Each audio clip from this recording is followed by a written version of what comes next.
Hey everyone, welcome back to Watching Carry. So this is part two of my unboxing. One of the first things I saw in the instruction manual as I was going through it is to register your board. So whether or not you've done this already, or maybe you lost the manual that came with your board, you simply go to this website to register it. And then obviously I'm not going to show you mine, but you're going to look on the underside of the board. So this is the bottom part of the board. You're going to go all the way to the end, look for the OneWheel logo, and then just type in that serial number into the website and then press enter. Okay, and then the second main step they do is to check the PSI to the recommended level. And indeed, as I had mentioned in the first video, the PSI that's recommended is 20 PSI. So definitely do not inflate that tire to the max as it was printed at 4 bar, which is about 58 PSI. That's almost 3 times the amount. So we are going to get a tire gauge ready, tire pressure gauge, and you will look for the side that has that does not have the mag handle. And that's going to be the side that has your Schrader valve right here. Okay, let's take a zoom in here. All right, so 20 PSI, we'll unscrew this and see how accurate they got the inflation from the factory.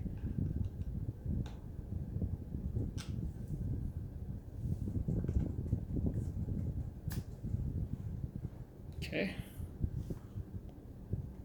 So right on the nose, 20. Let's do it one more time.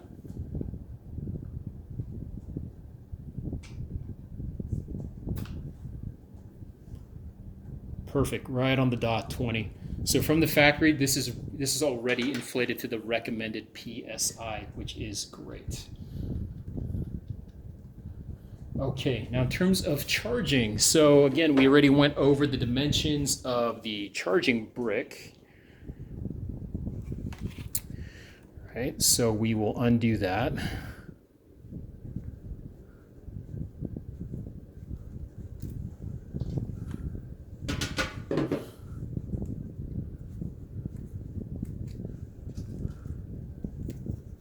Okay, it's actually a pretty good sized length of cable.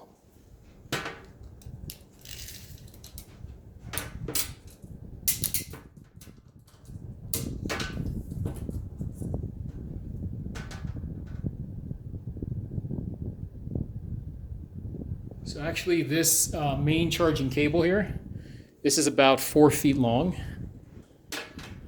And the brick with the cable is about 44 inches long. So yeah, pretty good size length of cable. And then you just plug this into any outlet.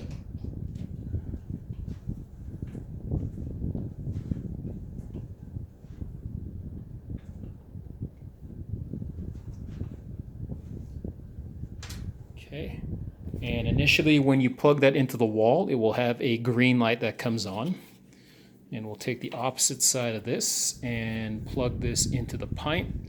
So this cable is going to be hanging. So I'm actually going to put my pint on the ground so I'm not pulling on that port for the cable.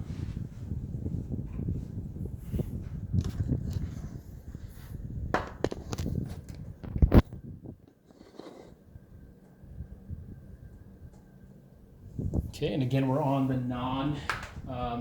non-handle side. Power button here, plugging the cable here. Now there is an orientation with this cable, so make sure you know that when putting this in. So if you look at the cable, the head of the cable, you notice how there's a small moon-shaped depression. It's a little concave at the top.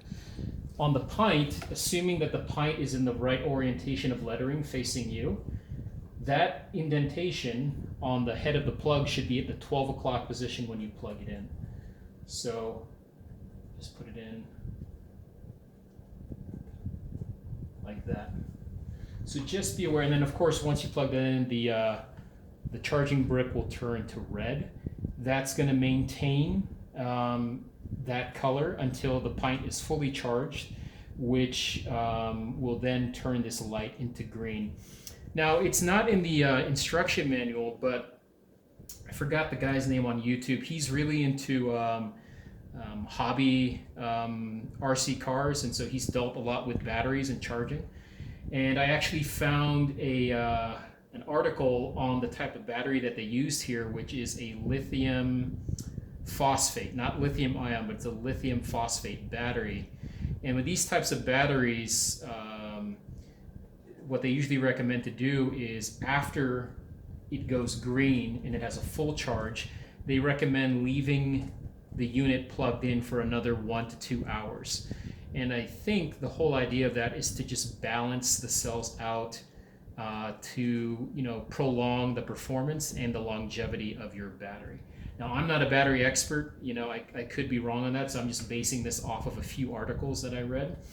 And also, your board has built-in software and circuitry that already regulates the balancing of the battery. But for the initial charge on a brand new board, what a few sources that I've read have said is leave it plugged into the wall. Once it turns green, if you happen to see it when it turns green, leave it plugged in again for another 1 to 2 hours. So for me, I'm just going to leave this plugged in overnight. In the instruction manual, OneWheel actually recommends that you leave this plugged in overnight, even if it's already fully charged, every 1 to 2 times, once or twice per month is, I believe, what they recommended. So this is the instruction manual here. If we go to the battery,